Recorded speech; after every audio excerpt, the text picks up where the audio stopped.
ETF index mutual funds నేర్చుకుని stock మార్కెట్లో రాణించాలనుకుంటున్నారా? వెంటనే ఈ నెంబర్కి కాల్ చేయండి.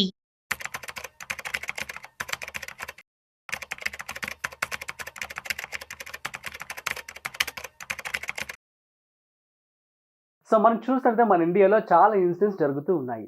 రీసెంట్గా మనం చూసినట్లయితే ఆపరేషన్ సింధూర్ కావచ్చు, దీని ద్వారా చాలా మంది ప్రాణాలు కూడా కోల్పోవడం జరిగింది. అట్ ది సేమ్ టైం నిన్న స్టాంపేడ్ అని చెప్పి అండ్ ఇంకొక విషయం, సో రీసెంట్గా ఇవాళ మనం చూసుకున్నట్లయితే ఎయిర్ క్రాష్ అయింది ఎయిర్ ఇండియా యొక్క ఏరోప్లేన్. సో దీని ద్వారా చాలా మంది ప్రాణాలు కోల్పోయారు. సో వారి యొక్క ఇంటిలో ఉన్నటువంటి ఫ్యామిలీ కావచ్చు, వారందరికీ సెక్యూరిటీ అంటే ఏదైనా ప్లాన్ చేసుకుంటే తప్ప వాళ్ళకి ఉపయోగం అనేది ఉండదు. సో ఇటువంటి పరిస్థితుల్లో ఫ్యామిలీ అనేది ఖచ్చితంగా అనాథగా మిగిలిపోతూ ఉంటుంది, ఒకవేళ తన మీద ఆధారపడి కనుక ఉన్నట్లయితే. సో మరి అలాంటి వాళ్ళందరూ కూడాను ఎటువంటి ప్రాపర్ ప్లాన్ చేసుకోవాల్సి ఉంటుంది. సో ఏదో 20 ఇయర్స్ కావచ్చు, 30 కావచ్చు, 40, 50, 60. సో వీరందరికీ సంబంధించి తీసుకోవాల్సినటువంటి ప్లాన్స్ ఇవాళ మనతో చెప్పడానికి certified financial expert Madhavi Reddy గారు ఉన్నారు. సో వారి మాటల్లో మరింత సమాచారం అడిగి తెలుసుకుందాం. హాయ్, హలో, నమస్తే, welcome to business buzz with Rajiv Pasupuleti on Suman TV. So let's shoot. So hi ma'am. Hello అండి. యా, సో మ్యామ్ మనం చూస్తున్నట్లయితే చాలా బాధాకరమైన విషయం అని చెప్పుకోవాలి. సో సుమన్ టీవీ తరపు నుంచి మనం వారికి ప్రగాఢ సానుభూతి తెలియజేస్తూ, సో నెక్స్ట్ ఇప్పుడు వారి మీద ఆధారపడి ఉన్న ఫ్యామిలీకి ఎటువంటి భద్రత కల్పించాలి, ఎటువంటి స్కీమ్స్ కావచ్చు, సెక్యూరిటీ ప్లాన్స్ ఎలా చేసుకోవాలి? సో ఇవి అసలు ఎవరు ఊహించలేని సంఘటనలు జరుగుతూ ఉన్నాయండి. సో అంటే ఎక్కువగా మనం చూస్తుంది ఏంటంటే ఈ ఏజ్ గ్రూప్ తక్కువ, అంటే ఒక యంగర్ జనరేషన్ కూడా వాళ్ళు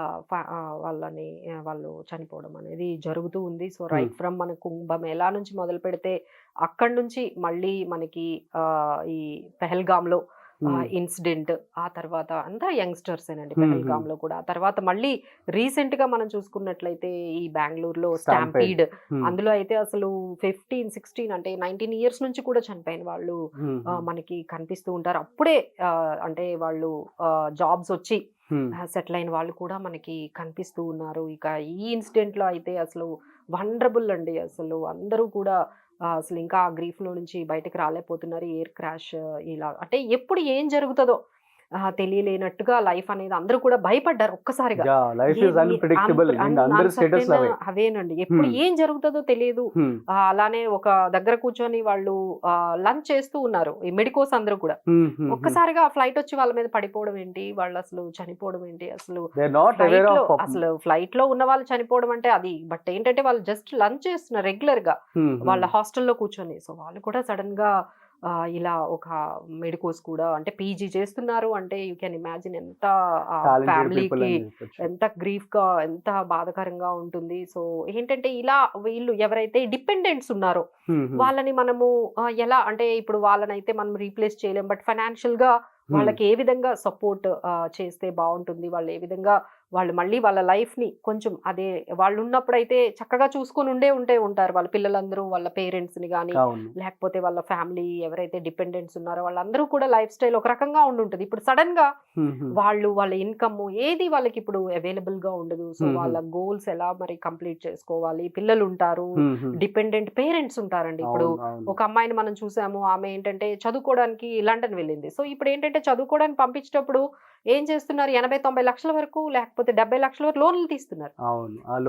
పేరెంట్స్ మీద పడుతుంది కదండి. సో ఇప్పుడు వీళ్ళు ఎలా తీర్చాలి 70 లక్షలు 80 లక్షలు ఆ పేరెంట్స్ ఎడ్యుకేషన్ లోన్స్ తీసుకొని పిల్లల్ని బయట కంట్రీస్ కి పంపిస్తూ ఉన్నారు. సో ఇలాంటి ఇన్సిడెంట్స్ అయితే చాలా చూస్తున్నామండి. సో చిన్న చిన్న పిల్లలు ఉంటారు, వాళ్ళ ఎడ్యుకేషన్ కానీ లేకపోతే వాళ్ళ సెటిల్మెంట్ కానీ ఇవన్నీ కూడా మనం చూస్తున్నాము. అలానే వాళ్ళ పేరెంట్స్ కానీ ఉన్నట్లయితే ఎలా సర్వైవ్ అవుతారు, పెద్దవాళ్ళు ఉంటారు. సో ఉన్న వన్ ఎర్నింగ్ మెంబర్ కూడా ఇలాంటి ఇన్సిడెంట్స్ లో కానీ అయిపోతే so how they can survive. So ఆ గ్రీఫ్ అనేది ఉంటుంది. మళ్ళీ ఫైనాన్షియల్ ట్రబుల్స్ కూడా వాళ్ళని ఇంకొంచెం కిందకి లాగేస్తూ ఉంటాయండి లైఫ్ లో. సో అలాంటప్పుడు మనం కొన్ని జాగ్రత్తలు అంటే ఏ ఏజ్ గ్రూప్ అయినా ఆ ఏజ్ లో చేయాల్సింది మన ఫైనాన్షియల్ గా ఏం చేయాలో అవి చేస్తే సో కొంచెం బెటర్ గా మన మీద డిపెండెంట్ అయిన వాళ్ళు ఎవరైతే ఉన్నారో మన ఫ్యామిలీలో వాళ్ళకైతే ట్రబుల్ గా లేకుండా అయితే చేయొచ్చండి. So there is no age, అంటే ఇన్వెస్ట్మెంట్స్ అంటే ఏదో 40s లోనో లేకపోతే 30s లోనే చేయాలని లేదండి. Even you are in 20s it should be has a habituated and savings అనేవి మీరు 2000, 3000 ఎంతైనా మీరు ఒక ఎస్ఐపి స్టార్ట్ చేసి మీరు అసలు ముందు ఆ డిసిప్లిన్ లోకి వచ్చినట్లయితే మీకు ఆ ప్రాసెస్ అర్థమవుతుంది. అవును.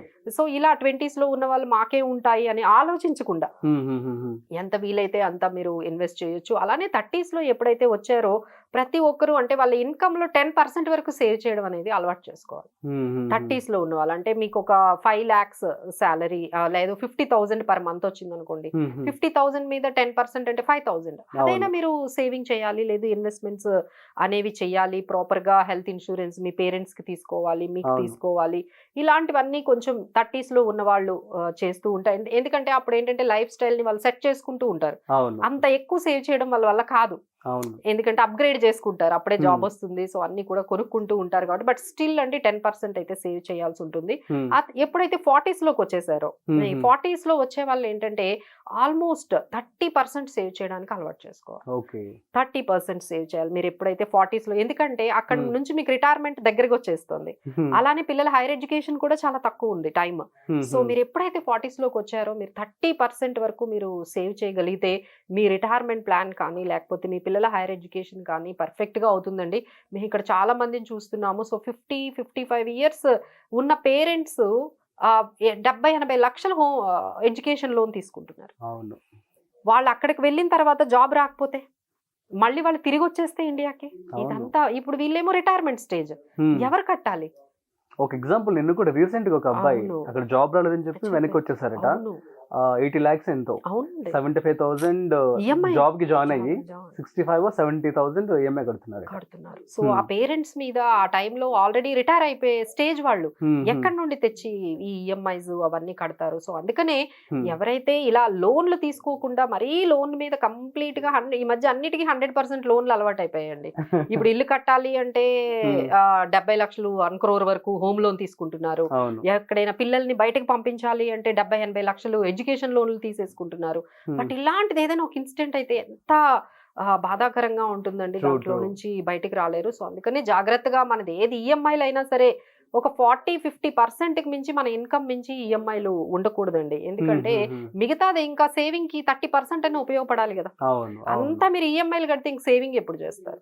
సో ఒక లిమిట్ అనేది పెట్టుకోవాలి. మీకు ఎంత ఇన్కమ్ వచ్చినా అందులో 40% వరకు ఈఎంఐలకు వెళ్ళాలి, ఒక 20% మీరు ఖర్చు పెట్టుకోవచ్చు. మిగతా 30% ఏదైతే ఉందో దాన్ని మీరు ఇన్వెస్ట్మెంట్స్ వైపు వెళ్ళాలండి. That is what they need to do at 40 years of age ఉండేటప్పుడు 30% వరకు సేవింగ్స్ చేయాలి. ఇక 50s లోకి వచ్చేస్తే అదే మేము చెప్తున్నాం అండి, ఎప్పుడైతే మీరు 50s లోకి వచ్చారో లయబిలిటీస్ తగ్గించేయాలి. ప్రీపేమెంట్లు చేసేయండి. మీకు హోమ్ లోన్లు ఉంటే తగ్గించుకోండి. కానీ ఆ ఏజ్ లో కూడా 50లో కూడా హోమ్ లోన్ తీసుకున్న వాళ్ళు ఉన్నారండి. There are certain clients are there. వాళ్ళ పిల్లలు తీసుకోమన్నారనో మరి ఏంటో తెలియదండి, ఆ 50 years ఏజ్ లో వాళ్ళు అప్పుడు హోమ్ లోన్ తీసుకుంటామంటారు. ఇంకా ఉన్నది ఒక 10 years కదా, ప్రశాంతంగా లైబిలిటీస్ తగ్గించుకోకుండా మీరు లైబిలిటీస్ పెంచుకోవడం, ఆ టైంలో ఇన్సూరెన్స్ పాలసీలు ఒక 5 లక్షలు 4 లక్షలు తీసుకుంటే ఇంకా అక్కడ నుంచి 20 years ఎక్కడ కడతారండి?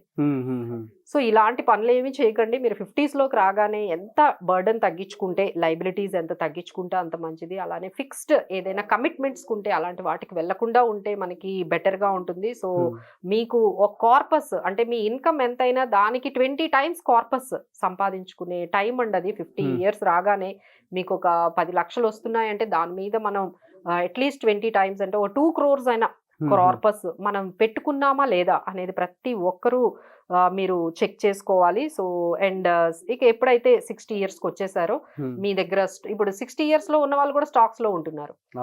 అసలు 80% వరకు నేను ఒక ఇన్స్టిట్యూట్ కి వెళ్తే 65 years అంట మ్యామ్, సో రిటైర్డ్ ఆయన వచ్చి నేర్చుకుంటున్నారు. సో ఎంత రిస్క్ తీసుకోవాలి, ఎంత మనకి అంత పర్ఫెక్ట్ గా ఉందా అన్ని మనం సెట్ చేసుకున్నామా. సో ఆ ఏజ్ లో ఏంటంటే లోయెస్ట్ రిస్క్ లోకి మన ఇన్వెస్ట్మెంట్స్ అన్ని కొంచెం తీసుకెళ్లడము, తర్వాత మనకి SWPs గురించి మనం నేర్చుకోవడము, systematic withdrawal plans, health insurance అంతా కూడా పర్ఫెక్ట్ గా ఉందా లేదా అనేది మనము చెక్ చేసుకోవడము. సో లోయర్ ఇన్కమ్ అంటే ఇన్కమ్ కొంచెం తక్కువైనా పర్లేదు కానీ రిస్క్ ఎక్కువగా మనము తీసుకోవద్దండి. సో ఈ ఏజ్ లో 60 years ఏజ్ లోకి మీరు ఎప్పుడైతే వచ్చేసారో ఒకసారి మీ రిస్క్ ని కంట్రోల్ చేసుకోండి. SWP ఆప్షన్స్ మంచి మీరు సెలెక్ట్ చేసుకోండి. సో ఇవన్నీ కూడా ఏమైనా మీకు డౌట్స్ వచ్చినా, ఏమైనా డెసిషన్స్ తీసుకునేటప్పుడు ఫైనాన్షియల్ డెసిషన్స్ తప్పనిసరిగా ఫైనాన్షియల్ ప్లానర్ తో ఒక్కసారి మీరు కస్టమైజ్డ్ గా మీరు మాట్లాడి డెసిషన్స్ తీసుకుంటే ఇలాంటి మిస్టేక్స్ అనేవి మీకు ఎప్పటికీ జరగవండి. So they will stop stop you. Okay, ఇది Okay. మంచిది కాదు, దీనికన్నా ఇంకా బెటర్ ఆప్షన్స్ ఉన్నాయి, మీకు తగ్గట్టుగా మీకు ఏది మీ సిచ్యువేషన్ తగ్గట్టుగా మంచి ఆప్షన్స్ అయితే చెప్తారు. Okay, super ma'am, thank you so much. So ఎప్పటికప్పుడు మీకు సంబంధించి మీ ఫ్యామిలీకి సంబంధించి కేర్ తీసుకుంటూ మంచి ప్లాన్స్ అయితే తీసుకోండి, so that you can live happy life అన్నమాట. మరొక ఇంట్రెస్టింగ్ కాయిన్తో మళ్ళీ కలుద్దాం. అంతవరకు చూస్తూనే ఉండండి సుమన్ టీవీ.